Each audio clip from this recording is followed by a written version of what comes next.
Hello and welcome to ONET Academy. This previously recorded webinar is part of the ONET Academy webinar series, a set of online training presentations. This webinar recording, an ONET Academy briefing, ONET Tools for the Military Member in Transition, will start momentarily. So the first section of this webinar is going to be devoted to the ONET assessment tools. And you can find those tools and download them from that website that's listed there, www.onetcenter.org.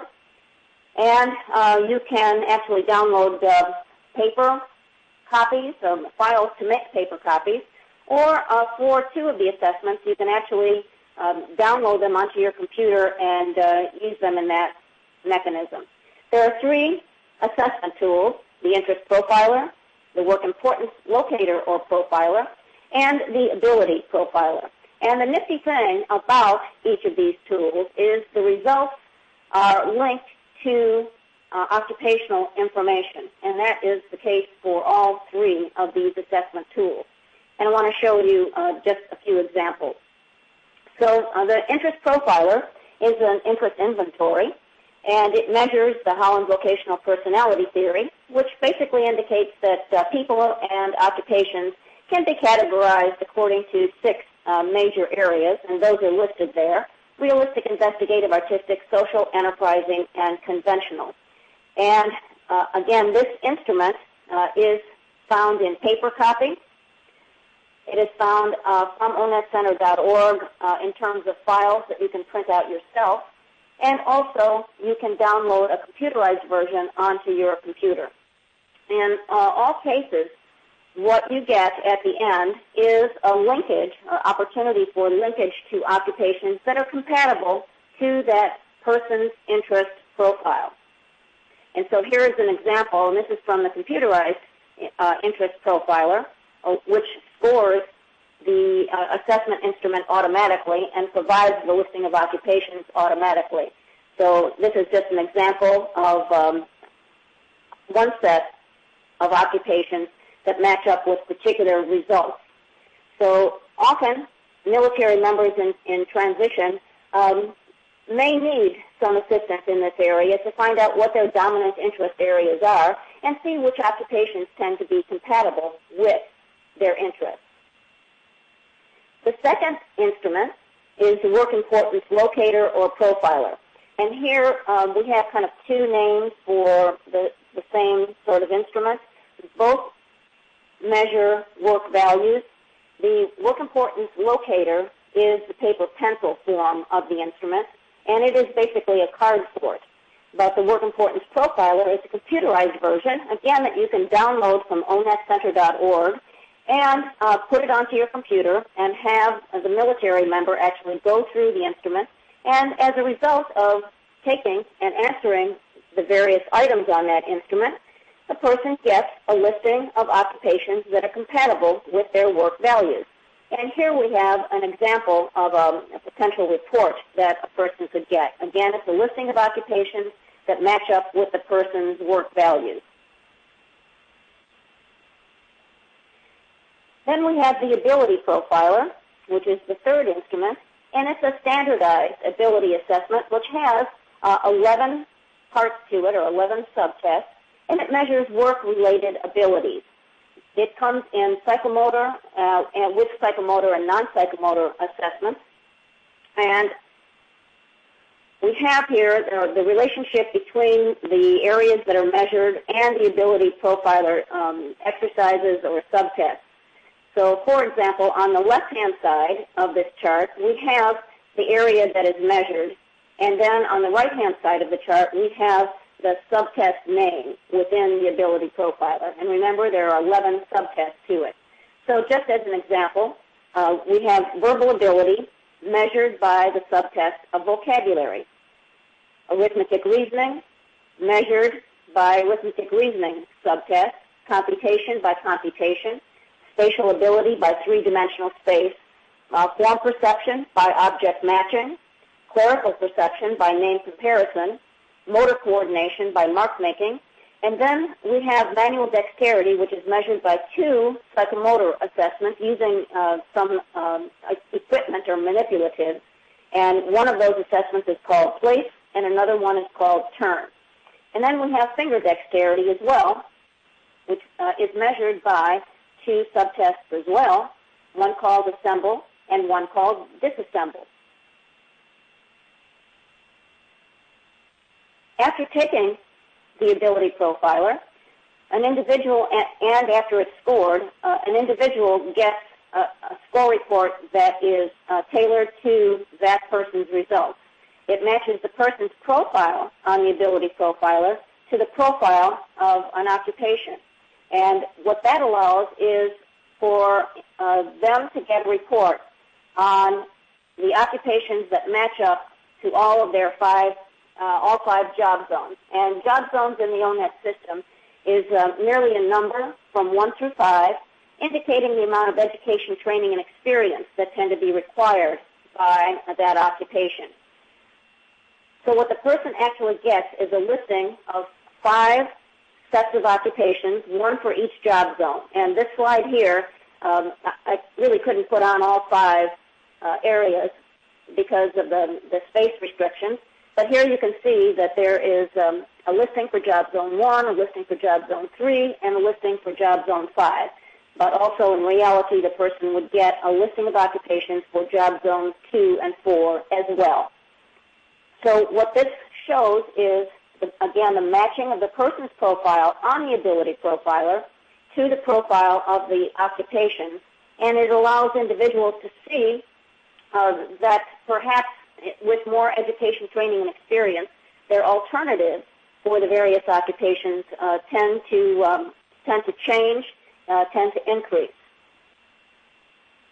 All right, now I want to focus on 4 particular kinds of tasks that you can do to help military members using ONET Online.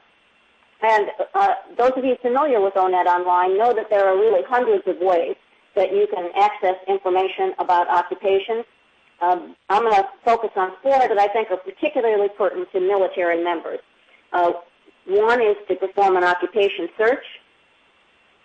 The next is to perform a skill search, then browse by characteristics, and then conduct a crosswalk search.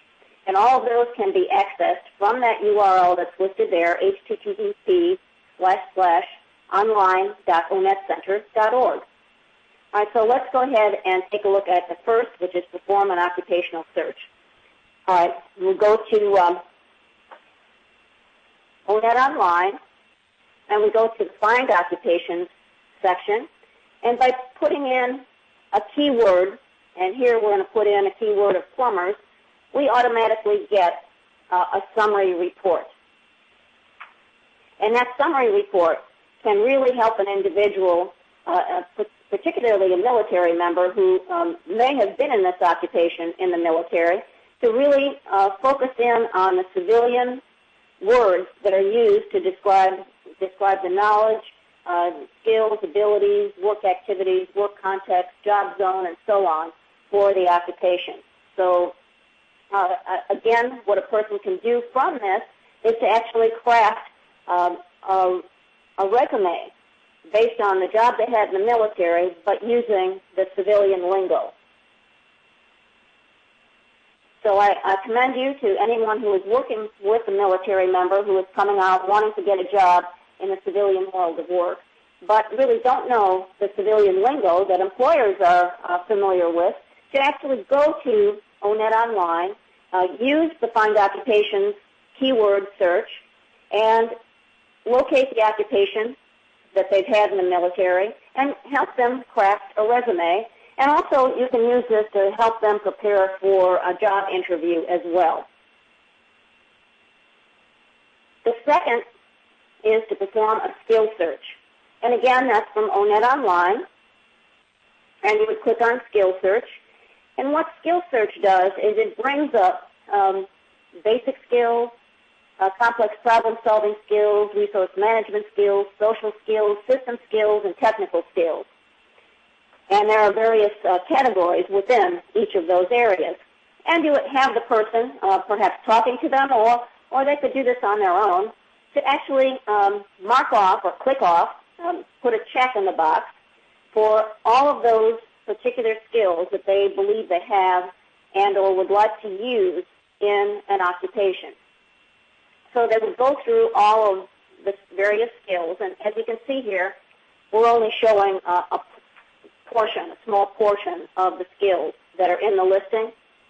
So this person, for example, has checked off active learning, active listening, critical thinking, mathematics, monitoring, reading comprehension, and so on. But they would do this for the full listing of occupations, a listing of skills within ONET Online. And what would happen is they get a report that looks like this. And basically, it's a listing of occupations that match up with their skills. And if you take a look at, on the left-hand side, we can see there's a number. And that number represents the number of skills that were matched as compared to the skills that were put in by the individual. So in this instance, for the top occupation of respiratory therapy technician, there were 13 skills matched. You can also see a listing of other occupations for firefighters, construction carpenters, nuclear engineers, microbiologists, and so on, that have, in this instance, 12 of those skills matched. And you can also see the job zone that is typically associated with that occupation. So for respiratory therapy technicians, the job zone is 3, which translates to a medium amount of education, training, and experience. Remember, the job zone runs from 1 through 5, a low of 1, and through a high of 5. So the 3 would be medium. All right, now there are 2 things that one can do from this page. If one clicks on that number 13 or the number 12 or any of the other numbers that would pop up in the skill search, what you have is then a listing of those skills that were actually matched.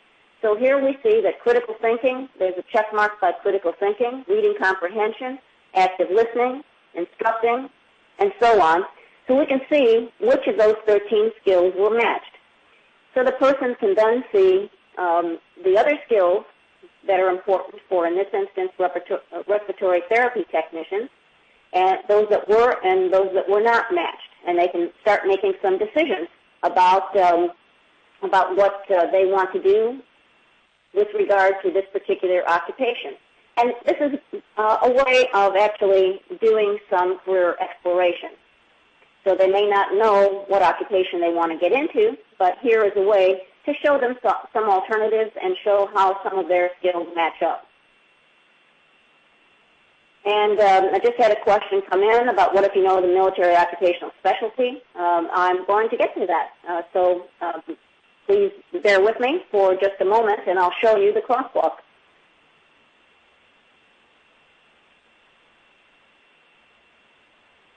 Okay, there's another question that's come in, which I will address in a moment. All right, another thing that you can do from that previous page is to get a summary report. And that summary report, again, and this one is for respiratory therapy technicians, and it shows the tasks, knowledge, skills, abilities, work activities, work context, job zone, and so on for that occupation. So not only can they then see the skills that were matched, but also get a more detailed description of that occupation. So again, this promotes, at least in my view, some good career exploration with very relevant information for the military. All right, number 3, to translate characteristics to civilian occupations, again, we would go to the Find Occupations portion, and we would find a section that is called Browse by ONET Descriptor. And you can see that there are a number of search capabilities from this section. We can search by knowledge, we can search by skills, we can search by abilities, we can search by work activities, interests, work values. Just for purposes of demonstration, we're going to take a look at the skills section.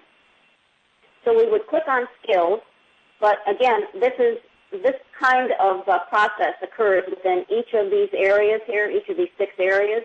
But I'm going to show you the skills portion, and you can use that same kind of technique in these other areas. All right, so skills. You can see that at the top where I have that pink oval is the skills area. And when you click on that, it bursts into more details. So we can see that the skills area is made up of basic skills, complex problem-solving skills, resource management skills, social skills, and let's jump down to system skills and technical skills. But we can see also that we could have looked at knowledge, abilities, work activities, interests, and so on. All right, let's presume that we want to take a look at social skills within that major skills category. So social skills, when you click on that, that bursts into some subcategories as well. Take a look at that third pink oval, and that is the social skill area of persuasion. So if we would click on persuasion, that brings us to a set of occupations that has as a high importance area the skill of persuasion, and we can see that importance indicator on the left-hand side, again the left-hand oval, and we can also see the level of persuasion that is needed. So you can see from there the occupations that are matched up to that skill area of persuasion. So the first one is demonstrators and product promoters, and then sales engineers and lawyers, door-to-door sales workers, news and street vendors and related workers, psychiatrists, marketing managers, telemarketers, and so on. And you can also see that little green in-demand logo, which is pointing out those occupations within the ONET system that are considered to be high-growth, high-wage occupations. So those that are important for the U.S. economy and homeland security being transformed by technology. All right, so again, doing that skill search, looking at persuasion, we have a list of occupations that one might want to pursue further in terms of finding out more about it. And what occurs in the ONET system, by clicking on any of those occupational titles, a person would get that summary report that we've seen time and time again with the tasks, knowledge, skills, abilities, work context, and so on. And so again, by using that particular search technique, one would then go to that summary report and find out whether or not that person, that military member in transition, is wanting to get into that occupation. But again, the great thing is that they have information about the occupation in order to make an informed career decision. All right, the next technique is to translate military to civilian occupations. And in that instance, we have the Crosswalk Search. And by clicking on the Crosswalk Search, what it asks you to do is to put in the person's military occupational classification or military occupational specialty. And every military member who has spent time serving their country knows their military occupational specialty code. And so you, as a career development person working, a career coach, a resume writer, whatever your specialty is, working with the military, you can use this Crosswalk Search, use their occupational, military occupational code or specialty, and put in that number, and then you would click on Go, and up would come some alternatives. So in this instance, putting in the code of 88A, 4 military occupational codes will pop up. There are 3 in the Army, transportation, storage, and distribution managers, transportation managers, storage and distribution managers, and then there's one in the Air Force, administrative services managers. Well, in this instance, the person happens to be a transportation manager, so what you would do then is click on that occupational name of transportation manager, and up would come the summary report for transportation managers. And here again is where you can go immediately from the person's military occupational specialty to ONET Online and come up with the summary report for that comparable occupation in the civilian world of work. And here again, I know many people who are resume writers and people working with military members as they are looking for jobs within the civilian sector, use this information to actually craft their resume and actually work with the military member to help them in the interview process. So you can develop certain questions to ask them so that they can practice how to answer the various interview questions based on their particular skills. And sometimes, and I don't think this is unique to the military member in transition, but really to any of us, sometimes we don't really think about or recognize the skills that we do have. And by looking at this listing of tasks, knowledge, skills, abilities, and so on, we tend to then understand that we do have something to offer to employers.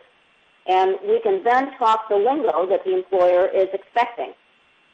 So I think this can be extremely helpful to military members who are definitely aware of the lingo in the military, but not necessarily familiar with the kinds of words that are used in the civilian world of work.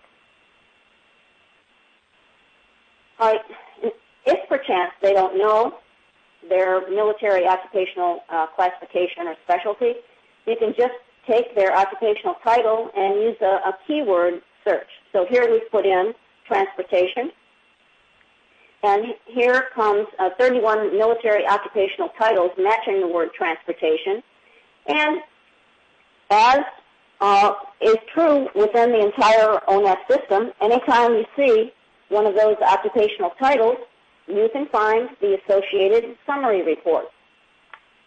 So that would be the case here as well. So if you click on transportation managers, which is that first one, it's in the Navy, commissioned or warrant officer, you would get a summary report. The same for the second one, and for all of those that are in blue and underlined. So it goes directly to the summary report for that occupation. Okay, now let's focus on CareerVoyages.gov. And CareerVoyages is based on the ONET database, but it focuses primarily on the in-demand occupations, those that are high growth, those with high employment, high wages, those that are increasing in need by the U.S. economy, homeland security, being transformed by technology. So if you go to CareerVoyages.gov, you can find a place where you can search specifically for the military member in transition. So again, going to CareerVoyages.gov, you can see a section for career changers, and that red arrow is pointing to the career changers aspect of CareerVoyages. But I want to point out, too, that there is a section that has information pertinent to students, to parents, to you as career advisors, and then career changers. And there's a whole lot of information that is on CareerVoyages.gov, and if you haven't gone to it before, please spend some time on it. It's very resource-rich. By going to Career Changers, you would come up with a page that looks like this, and there are various ways of entering information. Where do I start? How do I actually go and get a job? Does education pay? How do I pay? Which industries are growing, and so on. But if you can see, on the right-hand side, we have career links, video tutorial, and a section on the military. So if you would click on that section, or that little button, up would come an opportunity very similar to what we saw in the crosswalk. By entering a military occupational specialty or code. So here I've entered 9735, which is Computer Systems Analyst.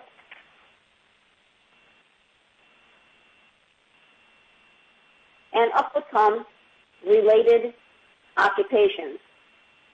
And that would be database administrators and computer systems analysts. So the one that I'm interested in as a military member would be Computer Systems Analyst.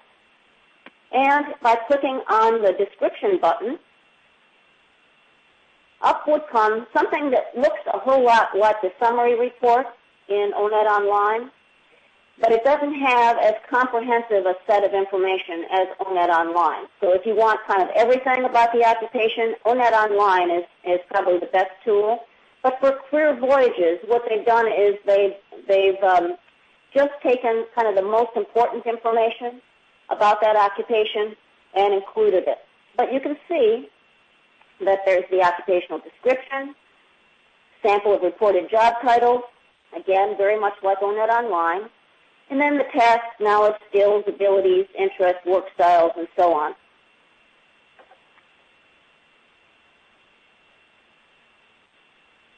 If you click on State Report, this is the kind of information that you would get. You would have to select a state, and I've selected here for purposes of illustration the state of Michigan. And we see Computer Systems Analyst in Michigan. We see a description of that occupation. And we see the wage comparison for the United States and Michigan. And the latest information is 2006 for this occupation. And we can see what the median hourly wage is, both in the United States and for the state of Michigan. And we can see it also for the 10th percentile and the 90th percentile as well. We can also see the employment trends. And we can make a comparison between the United States and Michigan. And we can see that in 2004 for the state of Michigan, there were about 16,360 jobs, and it's projected to increase by around 3,500. So that means that the occupation tends to be growing quite nicely within the state of Michigan. So if a person is wanting to work in Michigan as a computer systems analyst, the outlook looks fairly decent. So here again is some information that you can use with the military to help them make a decision about not only what occupation they might want to get into, but also in terms of where they might want to work, where their chances are best in terms of getting a job. All right, two other tools, one for finding licenses and certifications for occupations, and I have here the URLs to obtain that information. And first, let's look at certifications. And so you would go to the Certifications Finder based on that URL that I showed you. And you can actually enter this tool in a variety of different ways.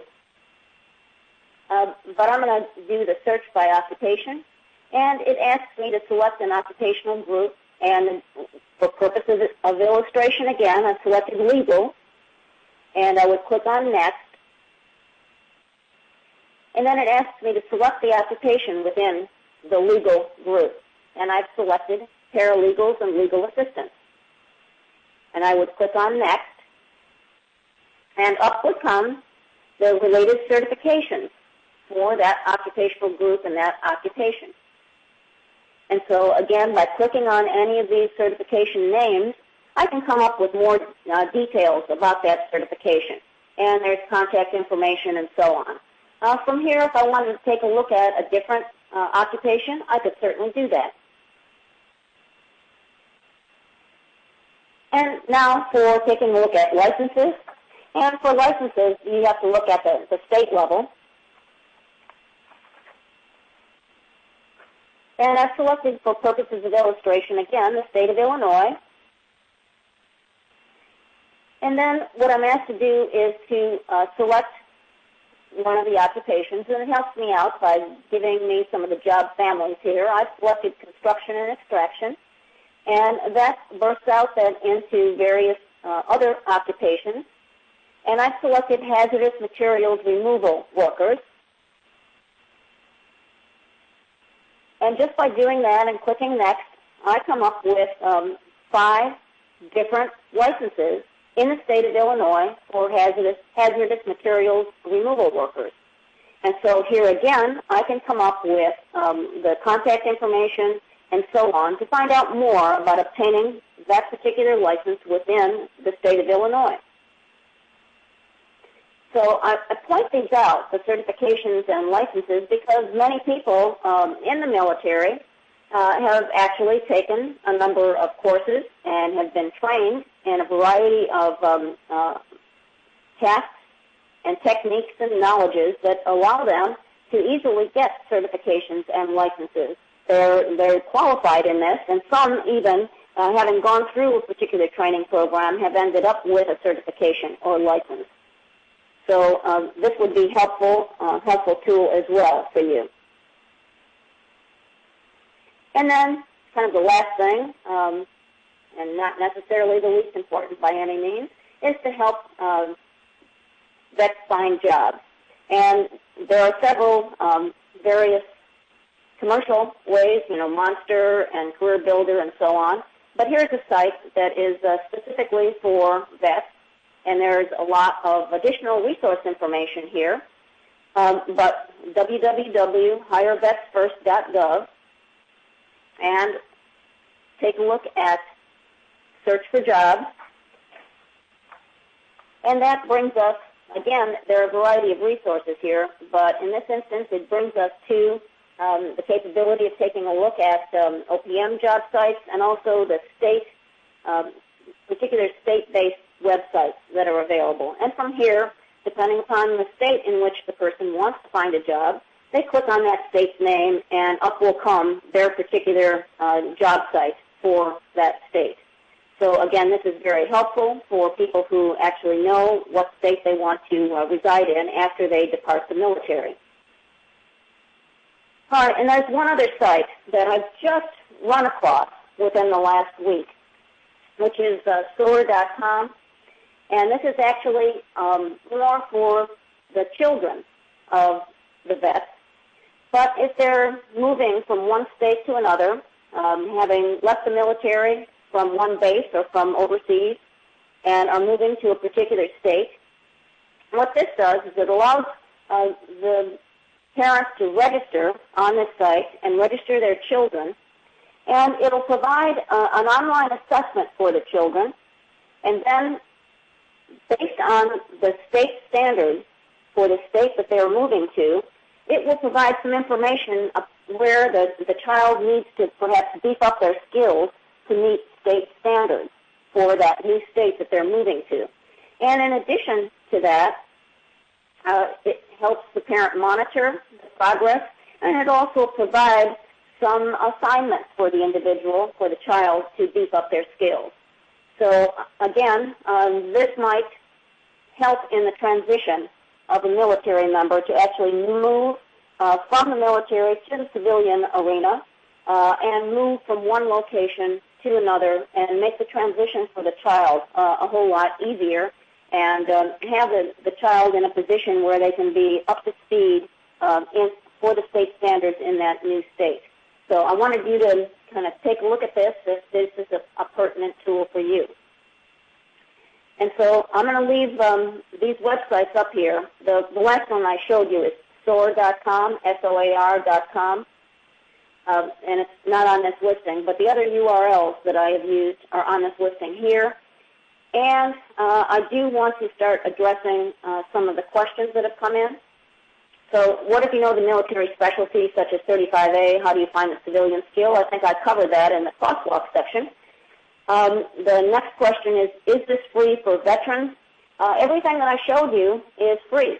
It's for vets, it's for you, it's for me. It's for anyone who has Internet access and is interested in doing some career exploration. So these are all government tools that I've covered and can be used by anyone. Next is many MLS designators have changed. Any chance of the system searching and matching for summary reports for MLSs that have changed? Well, just a few weeks ago, the ONET system announced that it has updated the MOSs. So most of the things that are in ONET Online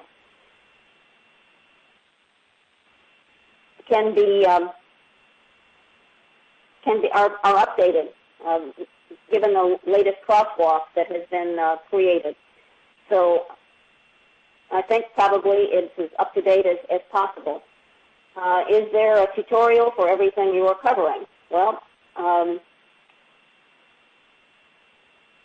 I think probably the best thing for you to do is to go to each of these tools and start working with them yourself. For some of these tools, there are, if you take a look at the website, you will see there are some coaches that you can go through, so a little tutorial. You can go to onetacademy.com, and there are various learning tools that you can utilize. But the best thing to do, I'm giving you sort of an overview of what's out there and some idea of the functionality. But the best thing to do is actually get into these tools and dig in and see what the capabilities are. So as I mentioned, there are hundreds of ways to actually access information that can be helpful, and you need to get in there and learn what is there, what's available to help you help other people. All right. There was a question that just got wiped out. I'm going to see if I can find it in the listing here. Give me just one moment.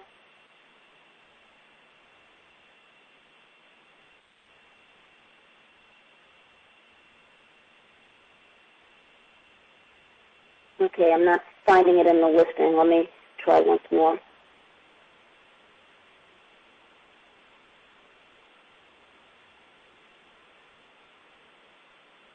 Okay, I don't seem to find it. There's a question that was asked by someone with an EDD.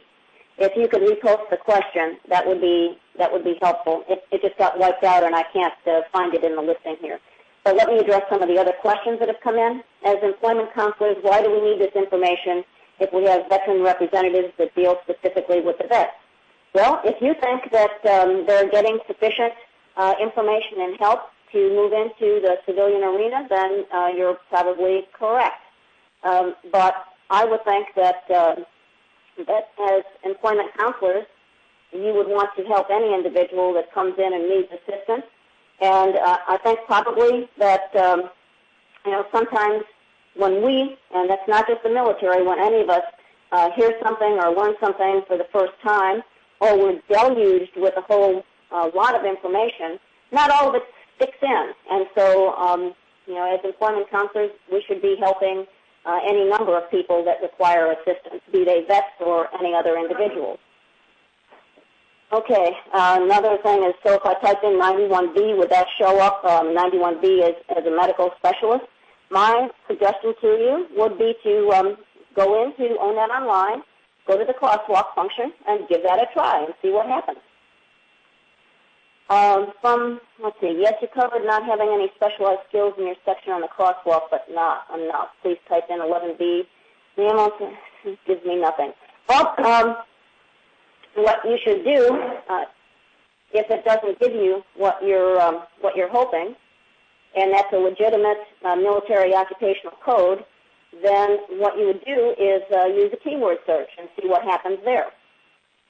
There's about an 88% overlap between military and civilian occupations.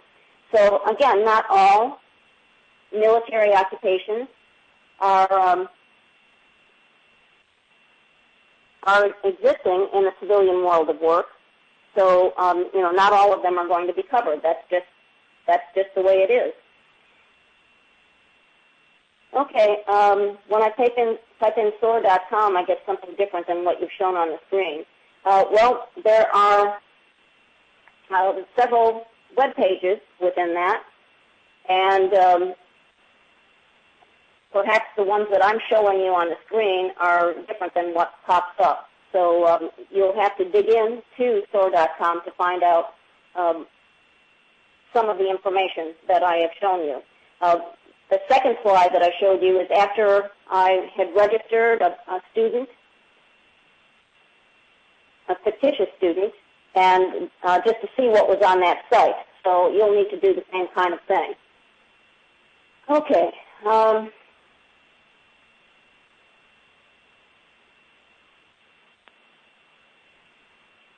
All right, 11B is infantrymen, and so I don't know that there are infantrymen in the civilian world of work, so it's not a surprise that you wouldn't find anything. So this, again, provides information that shows you that not all the military occupations are in the civilian world of work, which is expected. So what you would probably want to do there, instead of using the military or the crosswalk function, you would want to sit down with that individual and start talking with them about the skills that they have, the kind of training that they've received in the military, and have them do a skill search and see what happens. If that is not a suitable technique, then why don't you try some of the assessments that I showed you? And certainly there are a variety of tools that are available to you as career counselors, career specialists, that you can bring into play as you work with people in the military. So I'm not suggesting that any of these tools are going to be the be-all and the end-all to solve everyone's problems. I'm showing you that there are a variety of tools available, and you, as people with good judgment, would be able to work with that military member and determine which of those tools might be needed, which of those tools would be most useful to help the individual find out what they want to be doing, what they should be doing, what they could be doing in the civilian world of work. So, it's a judgment call on your part. And so you need to stay up to speed on what kinds of resources and tools are available as you help people.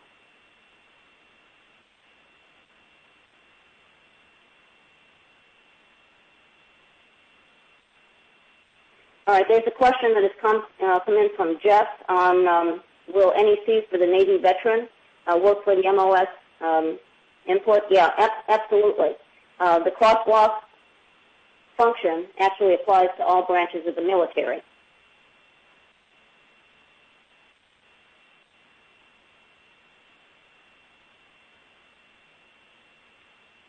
Okay, any other questions that have come in? Any other questions that you want to ask? All right, there are some other websites that you might find helpful, and there are ones that are specific to the military, and there's also milspouse.org.